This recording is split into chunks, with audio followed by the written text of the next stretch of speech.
A poor girl holds her mother's photo and asks a billionaire for help. "I need to buy medicine for my mommy." But when he looks, he shouts, "This woman saved my life."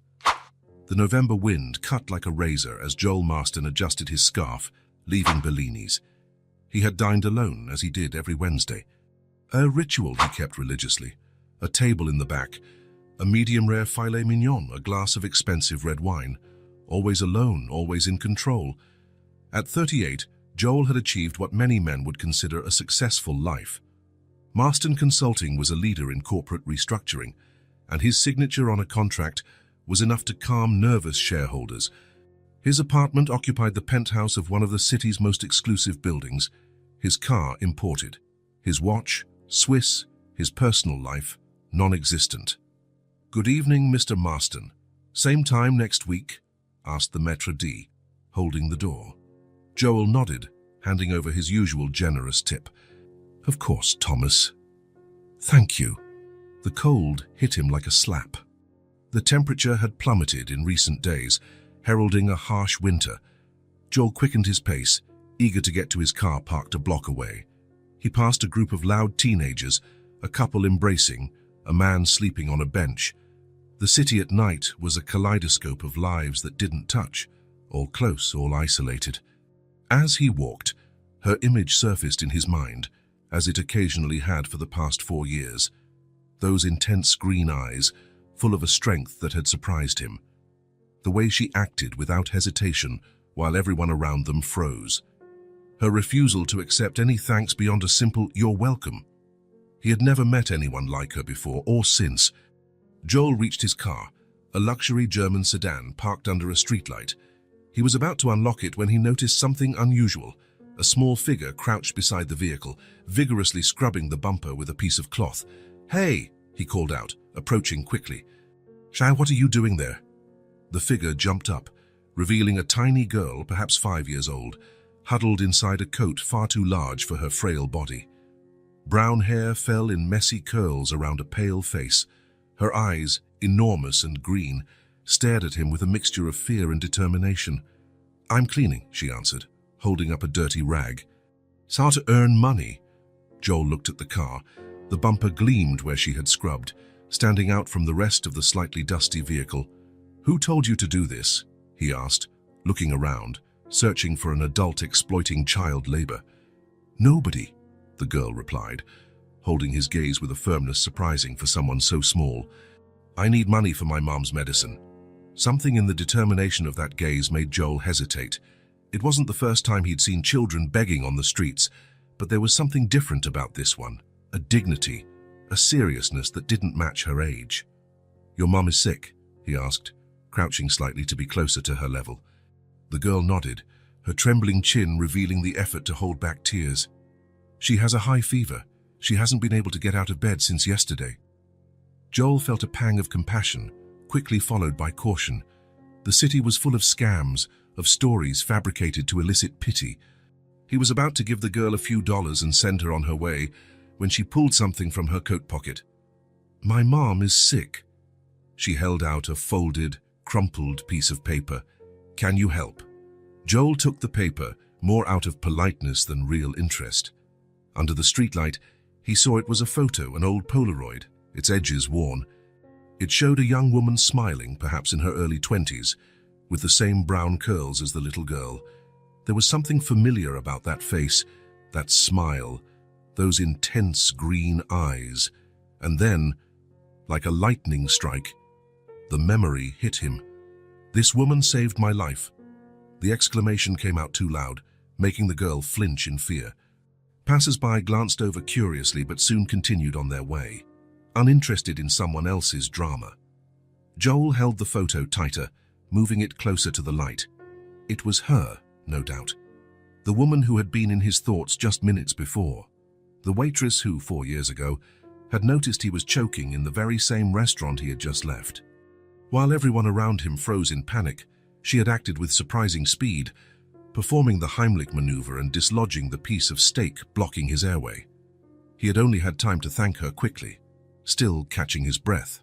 She smiled, said it was nothing, and went back to work. There were no names exchanged, no conversation, no offers of money. Just that brief, intense moment, forever etched in his memory. For weeks, he thought about going back to the restaurant to find her again, to thank her properly. But life moved on. Weeks turned into months, and the moment passed. Still, her image never completely left him. Joel looked at the little girl again, now with new eyes. The same intense green eyes. The same rebellious curls, the same determined chin despite the fear. "Are you her daughter?" he asked, kneeling to her level. The girl nodded, a glimmer of hope appearing in her eyes. "My name is Lena," she said, extending a small hand in a surprisingly formal gesture. Joel took her fragile hand, a lump forming in his throat. "Nice to meet you, Lena. I'm Joel. Your mother.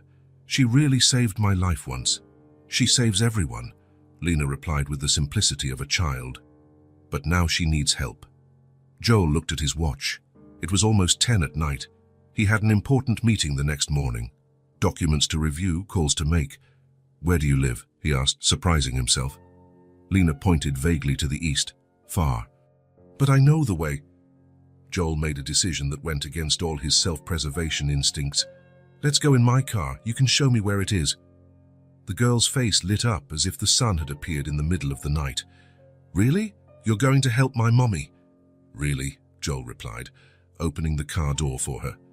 "Let's go." Lena got into the car with a mix of excitement and nervousness, her small fingers touching the soft leather of the seats as if it was something precious. Joel realized she had probably never been in a car like this. "You have to wear your seatbelt," he said, helping her buckle up. Her fingers were trembling slightly, and Joel noticed she was cold. He turned the heat on full blast. "What's your mother's name?" he asked as he pulled out of the parking spot. "Marley," Lena replied, her eyes fixed on the window, guiding him. "Marley Quinn." Marley Quinn. He finally had a name for the face that had visited his thoughts for 4 years. Joel's car seemed out of place in the narrow streets Lena guided him through. They left the elegant business district behind, passed through an area of old apartment buildings, and finally reached a part of the city Joel knew only by name, the kind of place he avoided on his daily commutes. "It's there." Lena pointed to a worn-down brick building, 4 stories high with a poorly lit entrance. Joel parked, looking apprehensively at the surroundings. It wasn't exactly a dangerous neighborhood, but it was certainly far from prosperous. The kind of place where people lived on the edge, from paycheck to paycheck, rent to rent. "Which floor?" he asked, getting out of the car and helping Lena down. "Third, the elevator's broken." They entered the building. The lobby smelled of dampness and cheap disinfectant. A single bulb flickered, precariously illuminating the staircase. "Do you always come up alone?" Joel asked, looking at the worn steps. Lena nodded as if it were the most natural thing in the world. "When Mommy works at night, yeah. If I have a key and everything." Joel tried to imagine this tiny child climbing these 3 flights alone, unlocking the door, spending hours by herself while her mother worked. The thought deeply disturbed him. They climbed in silence, Lena leading the way with the familiarity of someone who walks the same path every day. On the 3rd floor, she took a key from her coat pocket and after some difficulty opened the door marked 305. "Mommy," she called, stepping inside. "I brought help." The apartment was small but surprisingly cozy, a living room that also served as a kitchen, with simple but well-kept furniture. Everything was impeccably clean, despite the evident wear on the furniture, the floor and the walls that needed a new coat of paint. On the wall, Joel noticed children's drawings carefully hung. On a small table, he saw what looked like cloth dolls in various stages of completion, along with colorful threads and needles. "This way," Lena said, pulling him by the hand toward a half-open door. The bedroom was as simple as the rest of the apartment. A double bed, an old dresser, a chair by the window. On the bed, Marley Quinn was propped up on pillows, her eyes closed, her face flushed with fever. "Mommy," Lena called softly, touching her arm. "He came to help." Marley slowly opened her eyes, her gaze initially unfocused from the fever. When she saw Joel standing in the doorway, she frowned, confused. "Lena, what?" "He's the man you saved," the girl explained quickly. At the restaurant, Joel took a step forward, feeling strangely nervous. For 4 years, this woman had existed only as a memory, a fleeting image in his mind. Seeing her now, real and tangible, was surprisingly impactful. "Hello, Marley. I don't know if you remember me. Joel Marston. You saved me 4 years ago at Bellini's. I was choking and—" "The man with the stake," Marley interrupted, a faint recognition dawning in her eyes.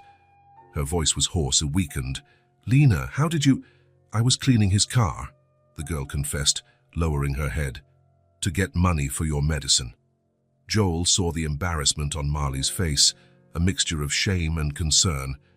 "Lena, we don't—" "She showed me your picture," Joel explained quickly. "When I recognized you, I couldn't just ignore it." Marley tried to sit up straighter, but a coughing fit stopped her. Lena rushed to get a glass of water from the nightstand. "Pneumonia," Marley explained after taking a sip. "At least that's what the doctor at the clinic said. He prescribed antibiotics, but—" She let the sentence trail off, and Joel understood the unspoken part. The medicine was too expensive. "Do you have the prescription?" he asked, resolute. Marley hesitated, pride warring with need. "We don't need—" "Please," Joel interrupted. "You saved my life once. Let me return the favor." Their eyes met, hers feverish but still steady, his determined. Finally, Marley gave a slight nod. "In the kitchen drawer," she said. "Thank you." Lena led him to the indicated drawer, from which she pulled a folded piece of paper, the prescription dated 3 days ago. "Mummy got worse today," she explained in a low voice. "She couldn't even get up to make my dinner. That's when I took the picture and went out. I knew your car was nice. I thought maybe I could earn some money cleaning it." Joel felt a mix of admiration and sadness. This child had risked going out alone at night, approaching strangers, because her mother was too sick to care for her. "You were very brave," he said, putting the prescription in his pocket. "I'm going to get the medicine right now. Is there a 24-hour pharmacy nearby?" Lena nodded. "On the main avenue. We passed it in the car." "Great. I'll be back in a little while." Before leaving, Joel returned to the bedroom to reassure Marley, "I'm going to get the medication. Don't worry about anything right now." Marley watched him with a complex expression, gratitude mixed with something that almost looked like suspicion. "Why are you doing this?" she asked, her voice weak but direct.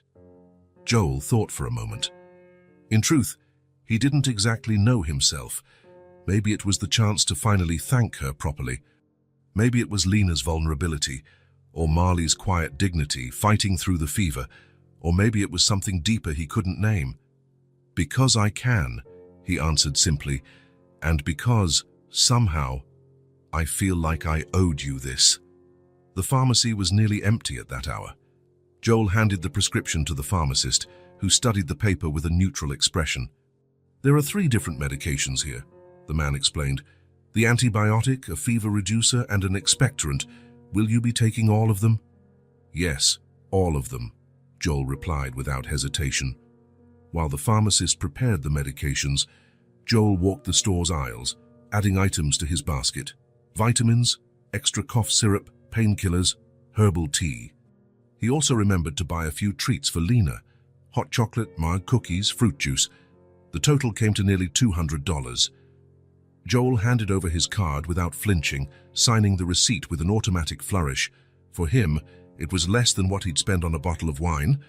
For Marley, he suspected, it was an unattainable fortune. On the way back, he stopped at a small grocery store that was still open, buying basic food items: bread, milk, eggs, fruit, something for Lena's breakfast. When he returned to the apartment, he found the little girl sitting patiently on the sofa, her legs dangling, not reaching the floor. She fell asleep, Lena informed him in a low voice when Joel entered. But her fever didn't go down. "I put a wet cloth on her forehead, like she does when I'm sick." Joel felt a tightness in his chest. This child was taking care of her mother as best she could, reversing roles out of necessity. "You did a great job," he said, placing the bags on the table. "So now we'll give her the medicine, and she'll get better soon." Lena nodded seriously, helping to unpack the groceries with the competence of someone much older. She knew exactly where to put each item, explaining to Joel matter-of-factly where things went. "Is this hot chocolate?" she asked, holding the can with wide eyes. "It is. I thought you might like some." The smile that lit up her face did something strange to Joel's chest, a warmth he hadn't felt in a long time. Together, they prepared a tray with water and the first of the medications. Joel let Lena lead the way to the bedroom, watching how she approached her mother carefully, touching her forehead to check her fever. "Mommy," she called softly. "The medicine is here." Marley opened her eyes, blinking slowly. "Lena, what?" Her gaze found Joel, and she seemed to remember. "You came back." There was genuine surprise in her voice, as if she hadn't really expected him to return. "Of course," Joel replied, approaching with the tray. "So I brought the medicine and a few things for you to eat." Marley tried to sit up, and Joel instinctively moved forward to help her, placing another pillow behind her back. She was hot, her skin burning with fever. "Thank you," she said, accepting the pill and the glass of water Lena offered her. How much was all this?" Joel shook his head. "Daz, don't worry about that. But I need to know how much." "Consider it a debt repaid," Joel interrupted gently. "You saved my life, Marley. Literally. Let me help now." She studied him for a long moment, her green eyes, so much like her daughter's, piercing his as if searching for something beyond the words. Finally, she nodded slightly. "I appreciate it so much," she said with dignity, despite her weak voice. "It's not easy for me to accept help, but for Lena, I'll accept anything." Joel watched the exchange of looks between mother and daughter, a bond of love so strong, so evident, he could almost feel it physically in the air between them. "I'll be okay, sweetie," Marley assured her daughter. "The medicine will start working soon." Lena nodded, but she didn't seem entirely convinced. "Do you need anything else?" Joel asked. "I can make something to eat, or—" "You've already done more than enough," Marley replied. "Honestly, I didn't expect— well, people don't usually care." The sentence, said without self-pity, merely as a statement of fact, hit Joel deeply. He too lived in a world where people rarely genuinely cared for one another, where relationships were transactions, where everything had a price or a purpose. "I'll come back tomorrow to see how you are," he said, surprising himself with the promise. Marley shook her head slightly. "You don't have to bother. You've done more than enough," she said firmly, despite her weak voice. "The medicine is all we needed. We'll be fine now." Joel noticed the definitive tone in her voice. There was gratitude, but also a clear message. The help had been accepted, and nothing more was needed. Her pride was almost palpable, even in her weakened state. "Of course," he replied, understanding. "I hope you feel better soon." Lena looked from one to the other, her expression a mix of confusion and disappointment. She opened her mouth as if to protest, but a look from her mother made her reconsider. Joel picked up his coat, feeling strangely reluctant to leave. "If you need anything." "We'll be fine," Marley reaffirmed. "Thank you again for what you did tonight." He nodded, understanding the unspoken message. The moment of connection was ending, the door closing. "Bye, Mr. Joel," Lena said, her small voice filled with a formality that broke his heart. "Thank you for the hot chocolate." "You're welcome, Lena," he replied, smiling at the girl. "It was a pleasure to meet you." As he left the apartment, Joel looked back one last time. Lena was sitting on the edge of her mother's bed, holding her hand, talking softly. The apartment was small and simple, the furniture worn, the walls in need of paint. But there was a warmth there, a dignity, a love that made his own luxury apartment seem cold and empty in comparison. As he walked down the stairs, Joel thought about the strange turn his evening had taken. He had gone out for his usual lonely dinner, and now found himself involved in the lives of two strangers who somehow no longer seemed so strange. For the first time in a long time, Joel Marston felt something other than the controlled emptiness he called a life. And surprisingly, he was in no hurry to return to it. Joel's apartment seemed strangely empty when he finally got home, 42 floors above the city, with a panoramic view of the Central Park. Impeccable decor chosen by a renowned designer. Everything exactly as he had left it. Perfect. Controlled. Empty. He poured himself a whiskey and walked to the window. The city lights twinkled below like artificial stars. His kingdom, his success, his loneliness. He tried to review the documents for the next morning's meeting, but the words danced before his eyes without making sense. The image of Lena and Marley kept returning, the tiny girl cleaning his car in the cold night, the mother fighting a fever with quiet dignity. Annoyed with his own distraction, Joel closed the folder and drank the rest of the whiskey in one gulp. He needed to sleep. Tomorrow would be another day. Things would go back to normal. This unexpected encounter would just be a good deed to tell at some boring dinner party, an interesting story to impress some occasional date. But when he finally lay down, sleep wouldn't come. Joel stared at the ceiling, replaying the scene outside the restaurant. 4 years had passed since that woman saved his life. 4 years in which he continued his perfectly planned routine, building his empire, accumulating possessions that meant nothing to anyone, not even himself. And all this time, she had been there just a few miles away, struggling to raise a daughter alone, making cloth dolls to supplement her income, counting coins to buy medicine. The injustice of it bothered him deeply. "You've already done more than enough," Marley's words echoed in his mind. He knew she was being sincere. She truly believed that buying the medicine was enough help. Her pride wouldn't allow her to accept more, but Joel knew he could do more, much more. At 3 in the morning, he made a decision. He picked up his phone and sent an email to his assistant, canceling all his appointments for the next day. Then, he sent a message to his vice president, delegating the morning meeting. He offered no detailed explanation, just mentioned a personal emergency. When the sun began to rise, Joel was already dressed in casual clothes, jeans and a sweater, so different from his usual suits. He drove to a 24-hour supermarket and filled 2 carts, fresh fruit, vegetables, meat, dairy, bread, cereal, canned goods. He added cleaning supplies, toilet paper, children's shampoo. Then, he stopped at a department store that opened early and bought new blankets, towels, ease, and a portable heater. His decision was no longer rational, it was purely emotional. Something that hadn't happened in so long he had almost forgotten what it felt like. At 7 in the morning, he parked in front of the red brick building. The neighborhood looked even more worn in the daylight, the peeling facades more evident, the infrastructure problems impossible to ignore. Joel carried the bags up the stairs, his heart pounding with each step, and not just from the physical effort. What would he say to Marley? How would he explain his return after the clear dismissal the night before? As he hesitated in the hallway, the door to apartment 305 flew open. Lena burst out like a hurricane, her face red from crying, still in her pajamas from the night before. Upon seeing Joel, her eyes widened with a mixture of surprise and desperate relief. "Mr. Joel, Mommy won't wake up!" Joel dropped the bags immediately. What happened? She was better this morning. She took her medicine, but then she started shaking and now she won't answer when I call her, Lena explained between sobs, pulling him by the hand with surprising strength for someone so small. Inside the apartment, Joel ran to the bedroom. Marley was lying motionless, her face red and wet with sweat. Her breathing was rapid and shallow, and when Joel touched her forehead, he realized her fever had risen drastically. "Marley, can you hear me?" he called, lightly tapping her cheek.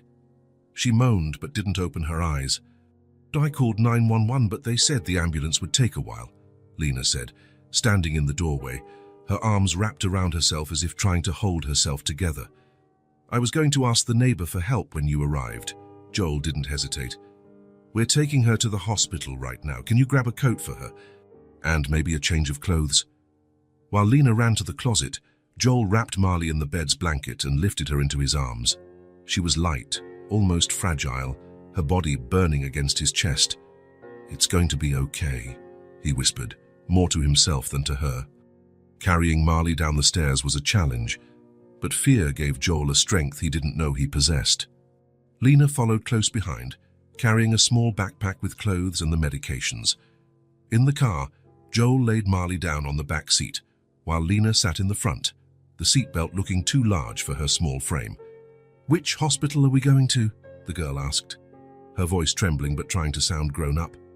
To the best one, Joel answered, starting the engine. Memorial Hospital. It's about 10 minutes from here. That's very expensive, Lena said, worried. Mommy always goes to the community clinic. Joel felt a surge of anger, not directed at anyone in particular, just at the injustice of a world where a 5-year-old child already worried about the cost of medical care.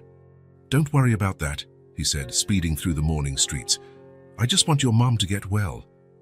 When they arrived at the hospital, Joel parked in the emergency area and ran inside carrying Marley.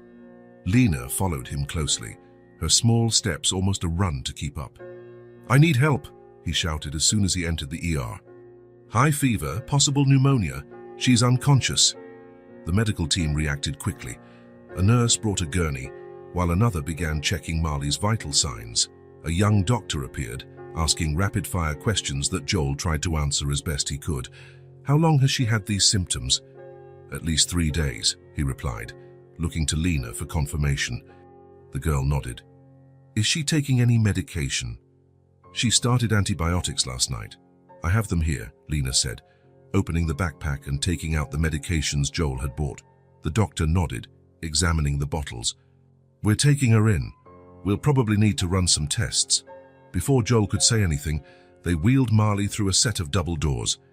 He and Lena were left standing in the middle of the emergency room, suddenly alone amid the hospital chaos. A receptionist approached with a clipboard. Are you the husband? No, I'm a friend. You'll need to fill out these forms. Do you have her health insurance information? Joel looked at Lena, who shook her head. That's okay. I'll cover all the costs, he said, taking the clipboard. They sat in uncomfortable plastic chairs in the waiting room. As Joel tried to fill out what he could of the paperwork, he noticed how much Lena was trembling. Are you scared? He asked softly. Lena nodded, silent tears streaming down her small face. My grandma died. Now I only have my mommy, she said, her voice choked with emotion. I don't want to lose her too. The frankness of that statement hit Joel like a punch to the gut. This child, so small, already knew the fragility of life, the fear of loss, the possibility of complete loneliness. Without thinking, he took her small hand in his. You are not going to be alone, he said with a firmness that surprised him. Your mum is strong and the doctors here are the best in the city, and until she's better, I'll be here with you. Lena looked up at him, her intense green eyes shining with unshed tears. Promise? I promise. The word came out with a weight Joel hadn't expected. It was a real promise, not the kind of empty assurance adults often give children. For some reason he couldn't explain, he felt he wouldn't break this promise. The next few hours dragged on. Joel bought hot chocolate and sandwiches from the cafeteria. Lena drank the chocolate but barely touched the sandwich. They walked the halls when sitting still became unbearable. Finally, in the middle of the afternoon, the doctor returned. Mr. Marston. Joel stood up immediately, Lena clutching his hand. Mrs. Quinn has severe bacterial pneumonia. Her fever is high and she's dehydrated. We're going to admit her for intravenous antibiotic treatment. She'll need to stay for a few days. Is she going to be okay? Lena asked, her small voice barely reaching the doctor. The man crouched down to her eye level. Your mum is young and, despite the infection, she seems to be healthy. With the right treatment, she has an excellent chance of a full recovery. The relief Joel felt was almost physical, as if a weight had been lifted from his shoulders. Can we see her? He asked. She's sleeping now. We've given her medication to bring the fever down and she needs to rest. But you can go in briefly. They followed the doctor down white corridors to a hospital room. Marley was in the bed closest to the window, an IV line connected to her arm, monitors beeping softly beside her. Her face was less flushed, but she still had a worrisome pallor. Lena ran to the bedside, gently touching her mother's hand. It's going to be okay, Mommy, she whispered. We're here with you. Joel watched the scene, feeling simultaneously like an intruder and a part of that moment. It was strange how, in less than 24 hours, he felt so connected to these two people he barely knew. As evening fell, a nurse gently suggested they go home to rest, promising to call if there was any change. Joel looked at Lena, who looked ready to collapse from exhaustion but refused to let go of her mother's hand. "We can't go," the girl said, determined despite her fatigue. "What if she wakes up? She'll be scared all alone." Joel understood. Instead of insisting, he improvised. He pushed 2 armchairs from the waiting room together, making a small makeshift bed. He folded his coat into a pillow and asked a sympathetic nurse for extra blankets. "You can rest here," he told Lena, showing her the corner he had created. "I'll stay awake and watch over your mum. I promise I'll wake you if she stirs." Lena hesitated, but exhaustion won. She lay down on the joined chairs, curling up in the blanket. Within minutes, she was fast asleep, her small body finally surrendering to the day's emotional toll. Joel sat between Marley's bed and Lena's corner, feeling strangely at peace despite the circumstances. His important meeting, the unreviewed documents, the unreturned calls, none of it seemed to matter now. For the first time in years, perhaps since he became CEO of his own company, Joel Marston wasn't thinking about profits, contracts, or acquisitions. He was completely present in the moment, concerned only with the well-being of 2 people who, by a twist of fate, had entered his life. As he watched Lena's peaceful sleep and Marley's steady breathing, he felt something awaken within him, a purpose, a meaning he had lost somewhere on his journey to success. The image of the 2 of them, mother and daughter, simply wouldn't leave his head. And surprisingly, he didn't want it to. Marley's first week in the hospital established a pattern. Joel would arrive early, bringing clean clothes for Lena and something for her to eat besides hospital food. The doctor had explained that recovery would be slow. Marley's pneumonia was severe and required intensive care. She remained sedated most of the time, breathing with the help of oxygen.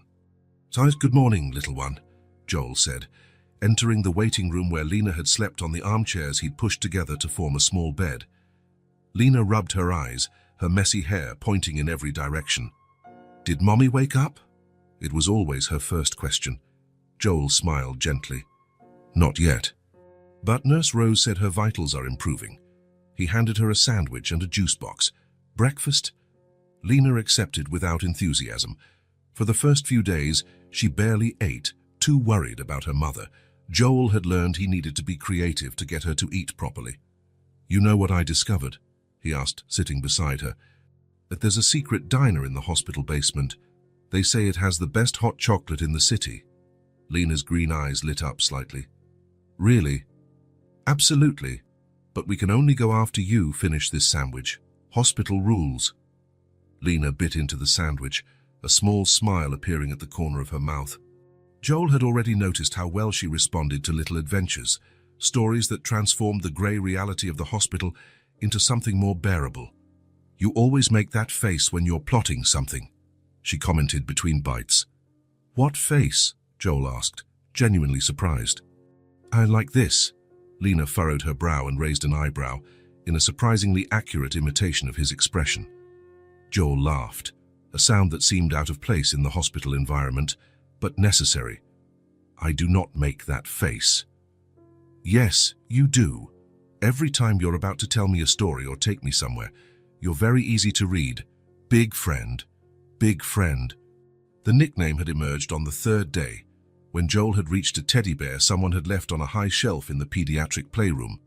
"Thanks, big friend," Lena had said, and the name stuck. The routine established itself naturally. In the morning, after breakfast, they would visit Marley briefly. Joel would hold Lena in his lap so she could see her mother and talk to her, even though Marley was rarely conscious enough to respond. "Tell her about yesterday," Joel would encourage, and Lena would tell her about the drawings she'd made, about the kind nurse who brought extra cookies, about the funny doctor with the dinosaur tie. Later, while Marley received medical care, Joel would take Lena on Little's expeditions around the hospital. They explored the inner garden, where they counted the birds visiting the feeders. They discovered a small library on the 2nd floor with a colorful children's section. They found an aquarium in the main lobby with tropical fish that Lena christened with elaborate names. "This bright blue one is Mr. Sparkles," she explained seriously. "And the striped yellow one is Professor Sunshine." Joel listened attentively to each name, each story Lena invented about the fish.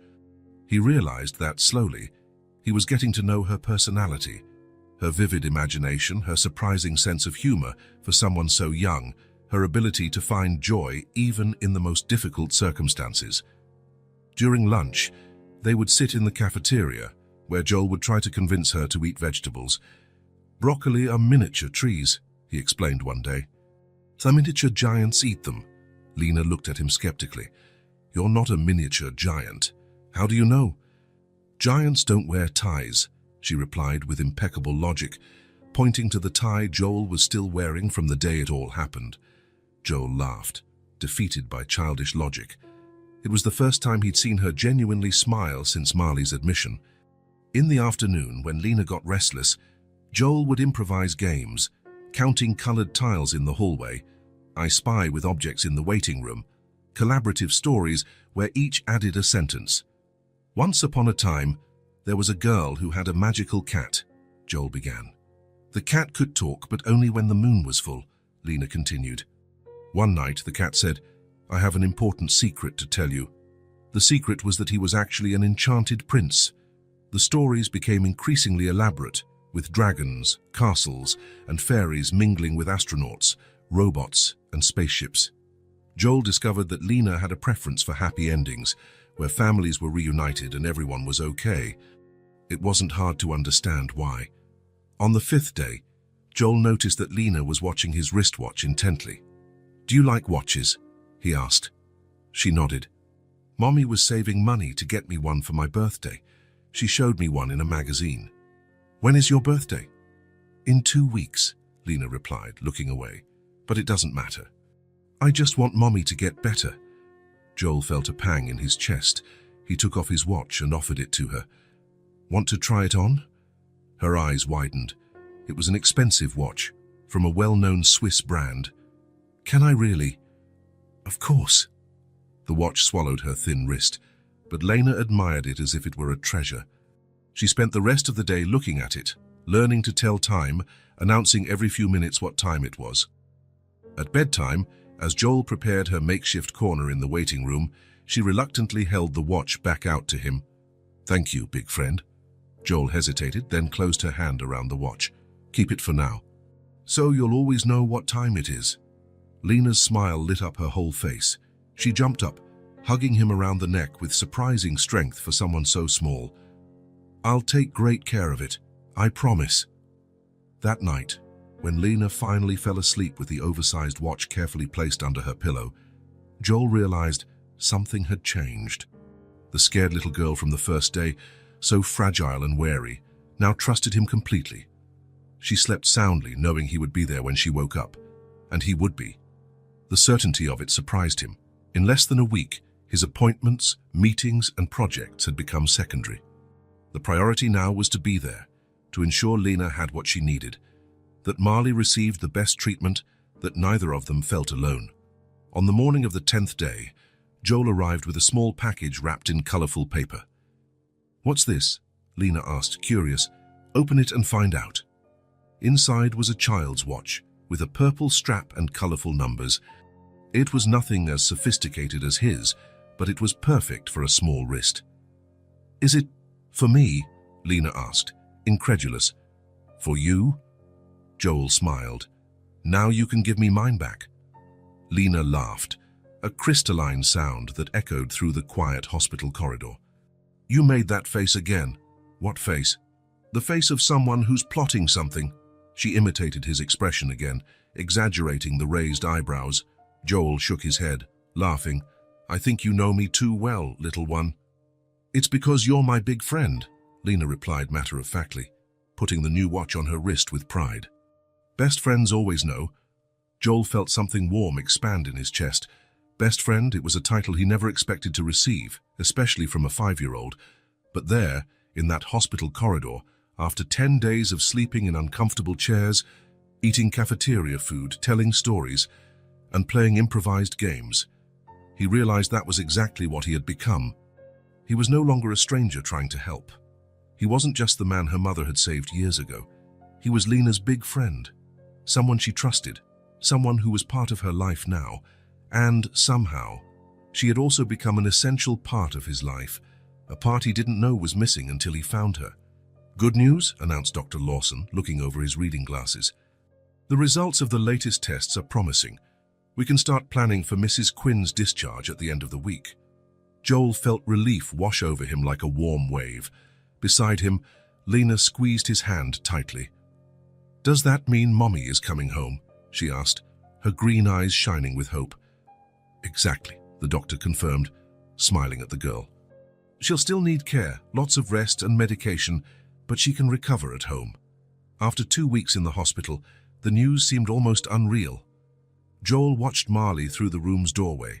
She was sleeping peacefully, without the oxygen mask for the first time since being admitted. The color had returned to her face, and her breathing, once so labored, now flowed naturally. "Should we tell her?" Lena was already pulling Joel toward the room. "Let her rest a little longer," he suggested gently. "And how about we take advantage of the day to do something special? Just the two of us." Lena's face lit up at the idea. She had spent nearly every minute of the last 2 weeks in the hospital, alternating between her mother's room and the waiting room that served as her makeshift bedroom. The hospital cafeteria waiting room routine was starting to weigh on her, even with all the games and stories Joel invented to distract her. "So can we go to the park?" she asked, almost in a whisper, as if it were too big a request. "The park is just the beginning," Joel replied, smiling. "Today is a day just for you." The morning was perfect. Blue sky, bright sun, a gentle breeze that rustled the colorful autumn leaves. After checking with the nurses that they could be gone for a few hours, promising to keep his phone on at all times, Joel and Lena set off on their little adventure. The city's main park was bustling with families enjoying the good weather. Children ran, dogs barked happily, couples walked hand in hand. Joel watched as Lena took it all in with wide eyes, as if seeing colors for the first time after weeks in black and white. "Where should we start?" he asked. Lena looked around, undecided by so many possibilities. Then she pointed decisively at a huge spiral slide. "There." For the next 2 hours, Joel rediscovered the park through Lena's eyes. Every slide was an adventure, every swing a chance to touch the sky with your feet, as she explained. Joel pushed the swing, spun carousels, held Lena at the top of the jungle gym, and pretended not to notice how much his adult knees protested as he squeezed into the children's play equipment. "Higher!" Lena shouted from the swing, laughing with abandon. "I want to fly like a bird," Joel obliged, amazed at the pure joy on her face. In 2 weeks, he had learned more about Lena than he thought possible. He knew she preferred everything purple, that she was afraid of spiders, but found caterpillars cute, that she loved stories about princesses who saved princes and not the other way around. He knew she scrunched her nose when she was thinking, held her breath when she was nervous, and had a laugh that started shy and ended in uncontrolled giggles. He knew she was the bravest person he had ever met. "I'm hungry," Lena finally announced, after conquering the slide for the 10th time. Joel pretended to consider deeply. What could we possibly eat on such a special day? A sandwich, salad. Lena rolled her eyes. "Ice cream, of course. Ice cream before lunch." Joel's eyes widened in fake shock. "I don't think your mum would approve." "She'll never know," Lena whispered with a conspiratorial wink. "It'll be our big friend's secret." Joel laughed. "Who taught you to negotiate like that?" "Mummy," Lena answered promptly. "She says we always have to try to get what we want in life." Something in the simplicity of the statement touched Joel deeply. Marley, with all her challenges, was raising a strong, determined, and joyful daughter. It was a kind of wealth his own father, with all his money and power, had never managed to provide. "Ice cream it is," he agreed, taking her hand, "but we eat something healthy afterward. Deal?" "Deal!" The nearest ice cream shop was small and cozy, with a bell that chimed when they entered. Lena's eyes widened at the dozens of colorful flavors displayed in the refrigerated counter.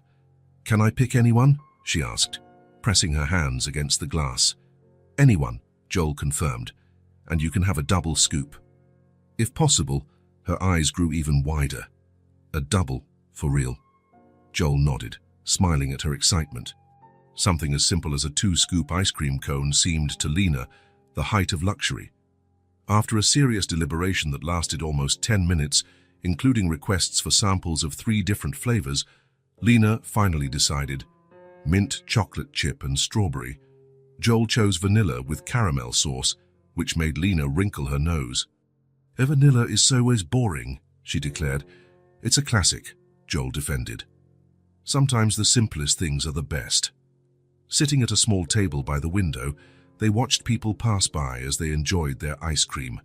Lena had a smudge of chocolate at the corner of her mouth, but she looked so happy that Joel didn't have the heart to point it out. "Big friend?" she called, suddenly serious. "Yes? Thanks for today. It's the best day I've had since Mommy got sick." Joel felt a lump in his throat. "The pleasure is all mine, little one. When Mommy comes home, are you still going to visit us?" The question caught Joel by surprise. He hadn't thought much beyond Marley's recovery. Focused as he was on the day-to-day hospital life, the idea of not seeing Lena and Marley regularly created a strange emptiness in his chest. "If you want me to, of course I will." Lena nodded, satisfied.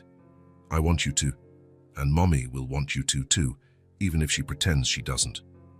Joel raised his eyebrows. "What do you mean?" "She smiles differently when she talks to you," Lena explained with the surprising wisdom she sometimes showed. "It's not the smile she uses with the doctor or the nurses, it's the special smile." Before Joel could process this information, Lena had already changed the subject, pointing to a bookstore across the street. "Can we go there next? Mommy always takes me to pick out a book for my birthday, but we couldn't this year because she was sick." Joel looked at the bookstore, then at his watch. They still had a few hours before they needed to be back at the hospital. "Books and then a healthy lunch," he suggested. Lena's smile was answer enough. The bookstore was a paradise for a curious child like Lena. She wandered the aisles with reverence, running her small fingers over the colorful spines, opening books to smell the pages, marveling at the illustrations. Joel followed her patiently, watching how she examined each book with a seriousness as if it were the most important decision in the world. And for her, perhaps it was. "Can I choose anyone?" she asked, in the same way she had asked about the ice cream. "Anyone," Joel confirmed. "In fact, you can choose 3. The expression of shock and joy on Lena's face was worth every penny Joel knew he would spend. She hugged him impulsively, her little arms barely reaching his waist. "You're the best big friend in the whole world."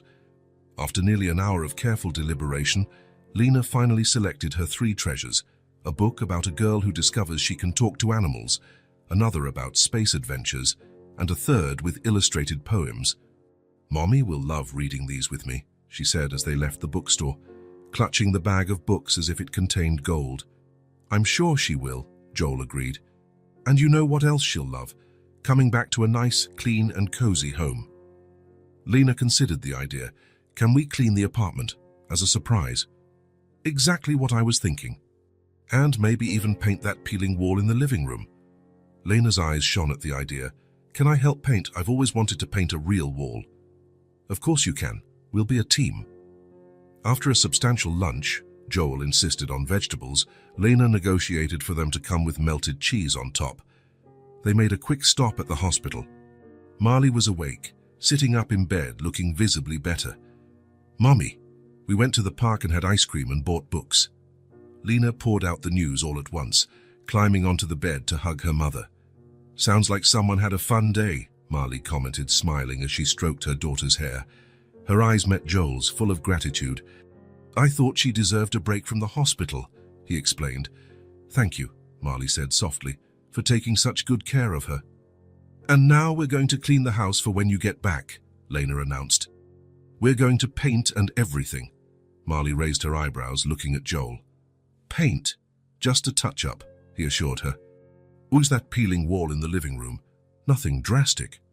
Marley hesitated, and Joel realized she was uncomfortable with the idea of someone doing more for her, investing in her home. "Please, Mommy," Lena begged. "It'll look so pretty." Faced with her daughter's enthusiasm, Marley relented. "All right, but no going overboard, okay?" "Promise," Joel replied, with a smile he hoped was reassuring. "It'll just be enough to make everything cozy for your return." The home improvement store was another world for Lena. She watched, fascinated, as Joel selected cans of paint, brushes, rollers, masking tape and drop cloths to protect the floor.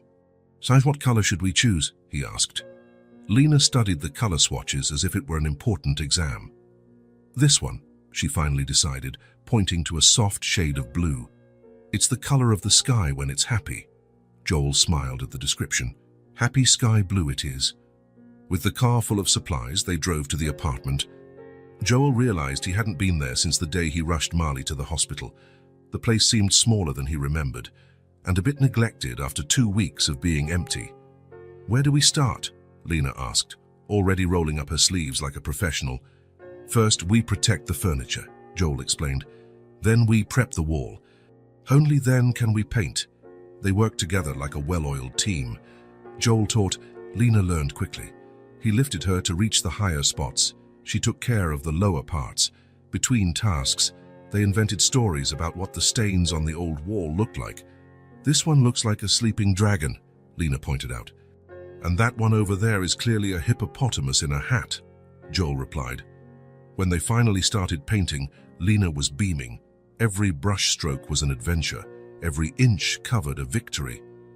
"We're making magic," she declared, "turning something old into new." Joel smiled, touched by her simple wisdom. "You are absolutely right." As Lena focused on her section of the wall, Joel began to organize the rest of the apartment. He washed the dishes piled in the sink, swept the floor, changed the sheets on Marley's bed.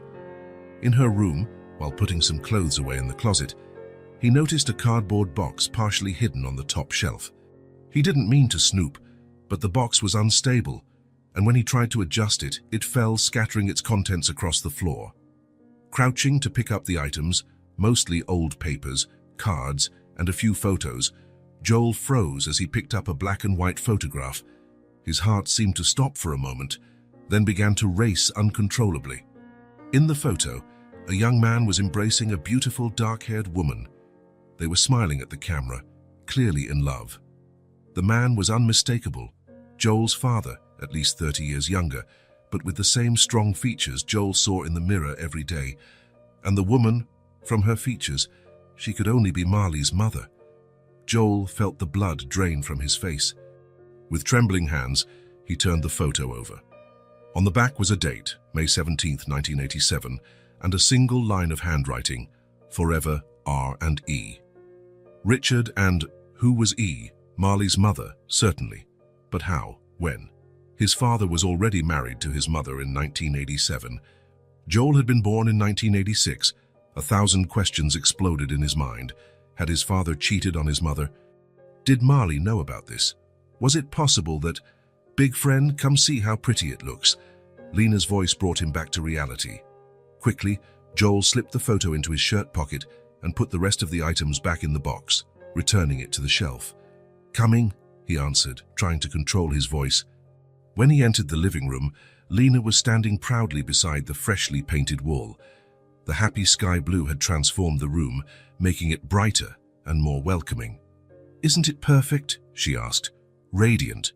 Joel forced a smile, trying to push away the turmoil in his mind. "Absolutely perfect." Lena tilted her head, observing him with those perceptive green eyes. "Sounds you're making a weird face." "I'm just tired," he lied. "Painting is hard work." She didn't seem entirely convinced, but accepted the explanation. "Can we get Mommy's room ready now? I want it to be really nice for when she comes back." Joel nodded, the photo burning in his pocket like a dangerous secret. The resemblance between Lena and his father, which he had never noticed before, now seemed glaring. Was it possible that Lena was... "Big friend, are you coming?" Lena was already in the hallway, waiting for him. "I'm coming," Joel replied, pushing the questions to the back of his mind. Today was a day for Lena, and he wouldn't let anything, not even a potentially devastating revelation, ruin it. But as he followed the girl down the hall, a certainty formed in his heart. He had to find out the truth, no matter how painful it might be. Marley's discharge day arrived with a cloudy sky and a light drizzle that painted the city in shades of grey. Joel drove in silence, the windshield wipers marking a steady rhythm that matched the frantic beat of his heart. In the back seat, Lena hummed happily, oblivious to the storm brewing inside him. 3 days had passed since he found the photograph. 3 days of sleepless nights, of researching his father's past, of connecting dots he never knew existed. 3 days of carrying a secret that weighed like lead in his pocket, literally, as the photo hadn't left it since. "Big friend, you're very quiet," Lena observed, leaning between the front seats. "Are you sad?" Joel forced a smile in the rearview mirror. "Just concentrating on the rain, little one. I'm happy your mom is finally coming home." "Me too." So I made a surprise for her. I drew a picture and hid it under her pillow. "She's going to love it," Joel replied automatically as he parked in front of the hospital. In the lobby, Marley was already waiting for them, sitting in a wheelchair as per hospital protocol, though she looked strong enough to walk on her own. She was wearing the clothes Joel and Lena had brought the day before: jeans, a simple blouse, and a light jacket. Even in her simplicity, even after weeks in the hospital, there was an innate dignity about her that Joel now recognized in himself. "Mommy!" Lena ran ahead, throwing herself into her mother's arms with abandon. "Careful, sweetie. Your mom is still recovering," the nurse cautioned. But Marley was already hugging her daughter tightly, burying her face in her hair as if trying to absorb every particle of her being. "It's okay," she told the nurse. "This hug is the best medicine I could ask for." Joel watched the scene from a distance, suddenly feeling like an intruder. The past weeks had created an intimacy between him and Lena, a comfortable routine of care and affection. But now, with Marley back, the boundaries would need to be redrawn. And there was the photo, the secret, the truth that could change everything. "Joel." Marley's voice brought him back to the moment. She was smiling at him, extending her hand. Thank you for being here, for everything you've done." He took her hand, noticing for the first time how her long, slender fingers were shaped just like his. How had he never seen it before? "Shall we go home?" he suggested, trying to keep his voice steady. The apartment felt different. Not just because of the freshly painted wall or the meticulous organization Joel and Lena had carried out, but because of something more subtle, a presence, an energy that had been absent during Marley's hospitalization. "Wow," she exclaimed upon entering, looking around with genuine admiration. "You two did an incredible job in here." "I painted that whole bottom part myself," Lena announced proudly, pointing to the blue wall. "And Big Friend did the rest. It looks nice, right?" "It's beautiful," Marley agreed. "Ois, it doesn't even look like the same place." As Lena pulled her mother along to show her all the improvements they had made, the washed curtains, the organized closets, the small repairs, Joel remained standing in the living room, feeling the weight of the photograph in his pocket. He had to tell her. Today. Before more time passed, before their bond strengthened further under false pretenses. "Lena," he called, interrupting the girl's excited tour. "Your mum needs to rest a bit. Why don't you go make that special tea we learned, the one with honey and lemon?" Lena's eyes lit up with the responsibility. "Good idea, it's the best tea in the world for a sore throat, Mommy. I'll make it right now." When the girl disappeared into the kitchen, Marley looked at Joel with a curious expression. "You seem tense," she observed. "Is everything okay?" Joel hesitated, then gestured to the sofa. "Can we talk for a minute?" They sat with enough distance between them for Joel to observe her reactions. Carefully, he took the photograph from his pocket and held it out, saying nothing. Marley took the photo, confused at first. Then, as she recognized the image, her face went pale. Her eyes lifted to meet Joel's, full of unasked questions.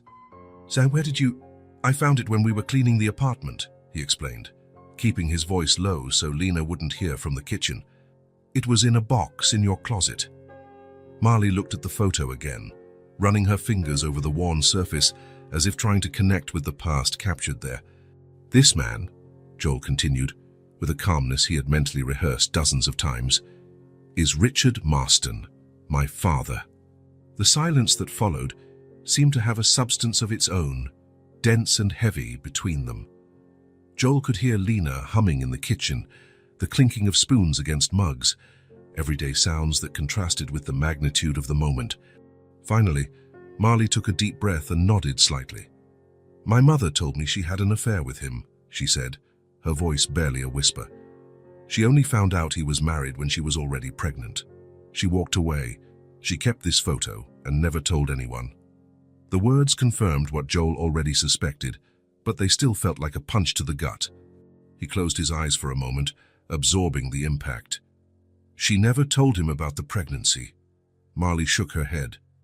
"She didn't want to destroy a family. She preferred to raise her daughter alone, without complications. She only told me who my father was when she got sick, shortly before she died. She gave me this photo and said that if I ever wanted to find him, it was my right. But you never looked for him. I didn't see a reason to. I grew up just fine, even without a father. My mother was amazing. She gave me everything I needed." She hesitated, glancing toward the kitchen where Lena was still busy with the tea. "When I found out I was pregnant with Lena and her father, well, when he didn't want to take responsibility, I remembered my mother's story. So I thought maybe it was the fate of the women in my family to raise their children alone." Joel felt a wave of conflicting emotions, anger at his father for his betrayals, admiration for the women who faced life without support, sadness for the lost years, for the distance from a sister he never knew he had. "So that man is my father too," he said finally, the words coming out like a confession. Marley looked up at him, understanding slowly dawning on her face. For a long moment, they just stared at each other, seeing one another through a completely new lens. "We're half-siblings," Joel completed, "and Lena is my niece." The word hung between them, heavy with meaning. Niece and family, his own blood. "The tea is ready," Lena announced, entering the living room with a carefully balanced tray. She stopped when she saw the serious expressions on the adults' faces. "What's wrong? Did something happen?" Marley quickly put the photo away and smiled at her daughter. "Nothing, sweetie. We were just talking about grown-up stuff. Boring stuff then?" Lena concluded, placing the tray on the coffee table. "I made the tea exactly how Big Friend taught me. 3 minutes steeping, 1 spoonful of honey, and a little bit of lemon." Joel watched the girl, his niece, with new eyes. The same green eyes as her mother, the same chin shape he recognized from his own childhood photos. How had he not seen it before? "It looks perfect," he said, his voice slightly hoarse, as Lena served the tea, chattering about how she would take care of her mom now that she was home. Joel and Marley continued to exchange meaningful glances. There was no anger, no accusation, just the mutual understanding that the chance encounter that brought them together was no chance at all. It was blood calling to blood. It was a circle closing. It was years of silence finally being mended. "Big Friend, are you having dinner with us tonight?" Lena asked, handing him a cup of tea. Joel looked at Marley, a silent question in his eyes. She nodded almost imperceptibly. "Yes, little one," he replied. "I think we have a lot to talk about." Lena looked from one to the other, sensing the tension in the air. "You two we have a secret, faces." Marley exchanged a look with Joel. There was a question in that look, a decision to be made. Joel nodded gently. "Lena," Marley began, patting the sofa beside her, "come sit here with us. We have something important to tell you." The girl obeyed, her green eyes attentive, sensing the seriousness of the moment. "Remember when we talked about Mommy's mommy? Your grandma you never met?" Lena nodded. "She's in heaven." "You said she was very brave." "That's right," Marley agreed, taking out the photo she had put away and holding it carefully. "This is a picture of her when she was young." Lena examined the image, curious. "She was pretty. Who's the man with her?" Marley took a deep breath. "This man is Joel's father." The girl frowned, confused. "Tamarik Friend's dad?" "Yes," Joel replied, keeping his voice calm despite his racing heart. "And he's also your mommy's father." Lena looked from the photo to the adults, her small face a mixture of confusion and concentration as she tried to process the information. "Does that mean," she began slowly, "that Mommy and Joel are brother and sister?" Marley completed gently. "Half-brother and sister, actually. They have the same dad but different moms." Lena's eyes widened. understanding finally dawning. So, if you're brother and sister, that means big friend is my uncle, Joel said, the word sounding both strange and perfectly right on his lips. I'm your uncle, Lena. A moment of silence as the girl processed the revelation. Then, suddenly, her face lit up with a smile so radiant it seemed to illuminate the entire room. I have an uncle, she exclaimed, jumping off the sofa in pure joy. A real uncle. The reaction was so pure, so uncomplicated, that Joel felt a lump in his throat. For Lena, there were no complexities, old heartaches, or painful secrets. There was only the simple joy of discovering that her big friend was, in fact, family. That explains why you have the same nose, she continued, looking from one to the other with new understanding, and the same way of smiling with just one side of your mouth. Joel and Marley looked at each other, surprised, having never noticed these similarities. Gertie, and that's why you showed up to help us, Lena concluded, as if everything finally made sense in her world. Because family always helps each other, even when they don't know their family. The innocent wisdom of the observation struck Joel and Marley simultaneously. There was a profound truth in the child's words, a connection that existed even before it was acknowledged. Does this mean you'll always be with us? Lena asked, her eyes shining with hope.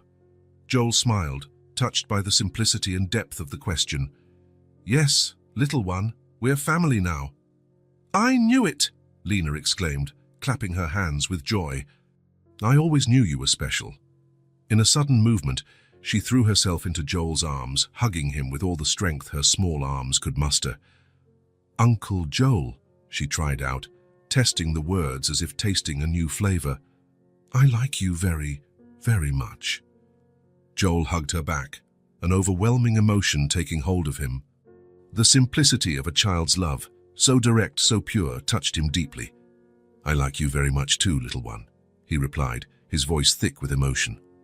Marley watched the scene with tears in her eyes, a hand covering her mouth to stifle her emotion.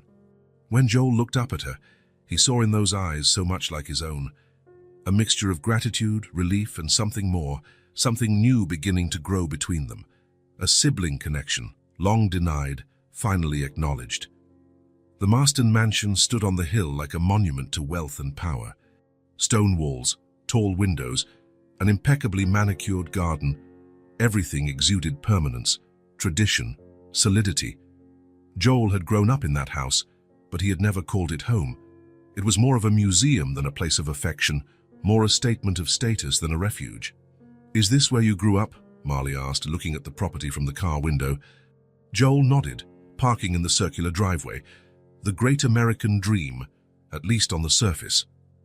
A week had passed since the revelation, a week of intense conversations, of shared stories, of pieces of a family puzzle finally fitting together. Joel and Marley had decided it was time to confront the source of it all, Richard Marston, the patriarch, the father of them both. Are you sure you want to do this?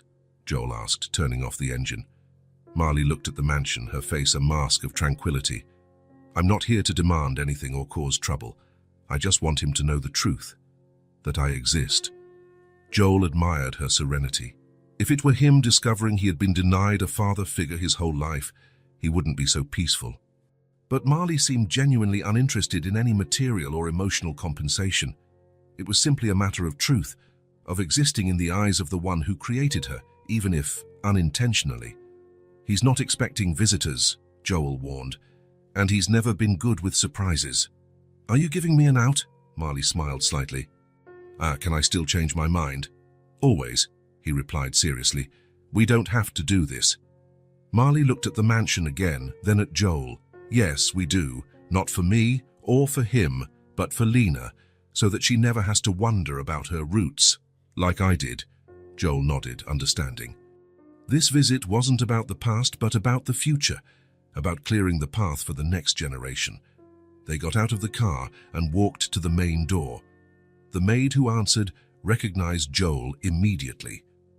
Mr. Marston, what a pleasant surprise. Your father is in his study. Thank you, Clara. I'll announce us. Joel led Marley through the silent corridors, past family portraits that told only half the story.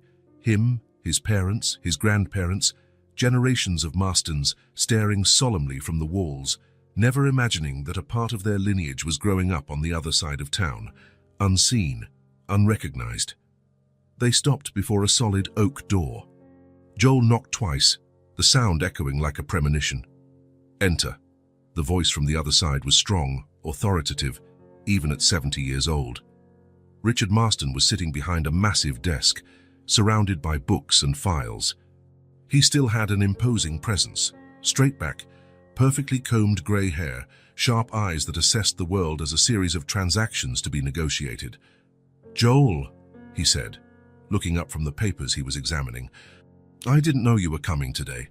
His gaze then fixed on Marley, and something, a spark of recognition perhaps, flashed across his face, quickly replaced by the neutral expression of someone sizing up a stranger. "Father," Joel began, keeping his voice firm. "This is Marley Quinn." The name didn't seem to mean anything to Richard, who nodded politely. "Miss Quinn, how can I help you?" Joel exchanged a look with Marley, who took a small step forward. "Mr. Marston," she said, her voice calm. "My mother's name was Eleanor Quinn." The effect was immediate. Richard visibly paled, his fingers gripping the pen he held so tightly that his knuckles turned white. "Eleanor," he repeated, almost a whisper. Then, composing himself, "I knew an Eleanor many years ago. 34 years ago, to be exact," Marley continued. "You met at a conference in Chicago. You had a relationship that lasted almost 6 months." Richard looked at Joel, a silent question in his eyes. "Marley is my sister, father," Joel said simply. "Your daughter with Eleanor Quinn." A heavy silence filled the study. Richard stood up slowly, as if he needed all his strength to bear the weight of that revelation. He walked to the window, looking out at the gardens, but Joel knew he was seeing nothing but the past that was suddenly resurfacing. "Eleanor disappeared," he said finally, his voice stripped of its usual authority. "She never said she was pregnant." "She found out you were married," Marley replied serenely. "She found out when she was already expecting your child." Richard turned, his eyes studying Marley's face as if searching for traces of himself, evidence of the truth she presented. "How do I know this is true?" he asked, the coldness returning to his voice. "After all these years, how can I know you are really my daughter?" Joel felt a wave of anger rise within him. "For God's sake, Father, look at her. Look at us standing side by side. Don't you see the resemblance?" Richard looked, and Joel knew he saw it. The same eye shape, the same straight nose, the same lines around the mouth that appeared when they smiled. "Why now?" Richard asked, turning to Marley. "What do you want?"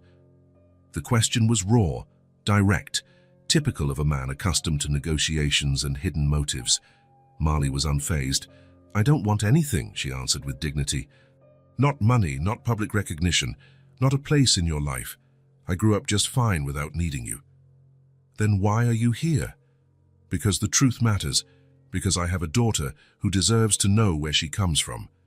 Because my mother kept this secret until the end of her life, and only told me before she died."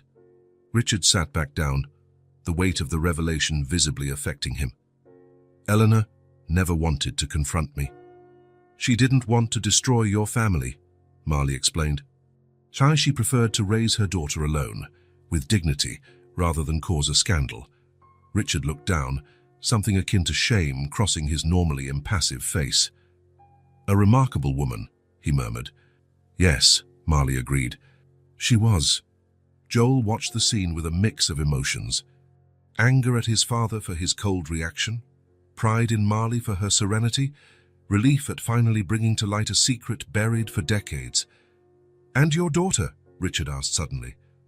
"How old is she?" 5, Marley replied. "Her name is Lena.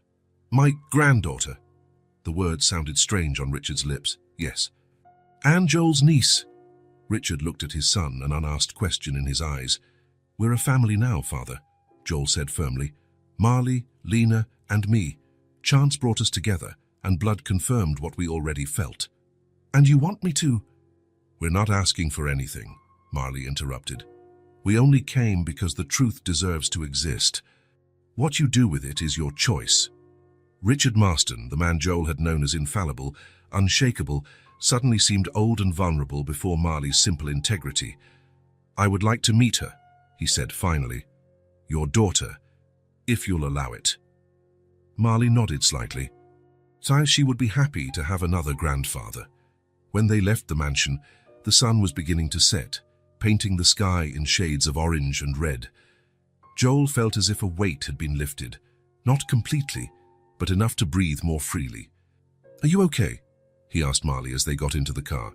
She looked one last time at the imposing house, then smiled. "I'm at peace," she answered simply. "The truth exists now, that's all I wanted." As they drove down the hill, leaving the Marston mansion behind, Joel thought about how the past and present had intertwined in unexpected ways, creating new paths for the future. A future where his niece would grow up knowing all her roots, where secrets would no longer cast shadows over the next generations. A future where the truth, finally, could exist in the light of day. Spring arrived like a perfect metaphor. The winter had been long and difficult, Marley's illness, the weeks in the hospital, the revelations about the past. But now, as the first flowers bloomed in the park's flower beds, something new was also blooming in their lives. "Are you sure about this?" Marley asked, looking at the contract on the table. "It's a big step." Joel smiled, pushing the pen toward her. "I've never been more sure of anything in my life." The document was simple and direct. Marley Quinn was to become a minority partner in Marston Consulting, with a 30% stake and the position of Chief Operating Officer, an impressive title for someone who, 3 months earlier, was struggling to pay bills by selling handmade dolls. "You barely know me," she argued, still hesitant. "How do you know I'm capable of this?" "First, I know you better than you think. Second, I've seen how you manage a household on limited resources, how you care for Lena, how you face challenges. Third, you have my blood." Joel smiled. "And finally, you have a business degree that's been collecting dust for years while you worked 3 different jobs to get by." Marley shook her head, still not entirely convinced. "Tarsam, a dusty degree doesn't equal real-world experience. You managed that craft store for 2 years and made it the most profitable in the chain before you left to take care of Lena full-time," Joel countered. "I read your references. You have a natural talent for business, you just lacked the opportunity." Finally, Marley picked up the pen. Her hand trembled slightly, but her signature came out firm and decisive. "Welcome to the family business, partner," Joel said, formally extending his hand, but with a warm smile. Marley shook his hand, laughing. "This is so surreal." "What's surreal?" asked Lena, entering the room with a colorful book under her arm. At 5 years old, she had a knack for showing up at important moments. "Your mom works with me now," Joel explained. "She's part of the company." Lena's eyes widened. "Does that mean you're going to work together every day?" "Exactly," Marley confirmed, placing the signed contract in her briefcase. "And it means we can get an office closer to home now," Joel added. "I'm thinking of opening a branch here in the neighborhood." This was news even to Marley, who looked at him in surprise. "Really?" Joel shrugged, as if it were no big deal. "The building on Palmer Street is for sale. It's in a good location, has enough space for a small team, and it's 5 blocks from here." "And 3 blocks from my school," added Lena, who had clearly memorized the neighborhood's geography. Joel winked at her. "Exactly. That makes it easier for your mom to pick you up after school." In truth, the decision to open an office in that neighborhood was about more than convenience.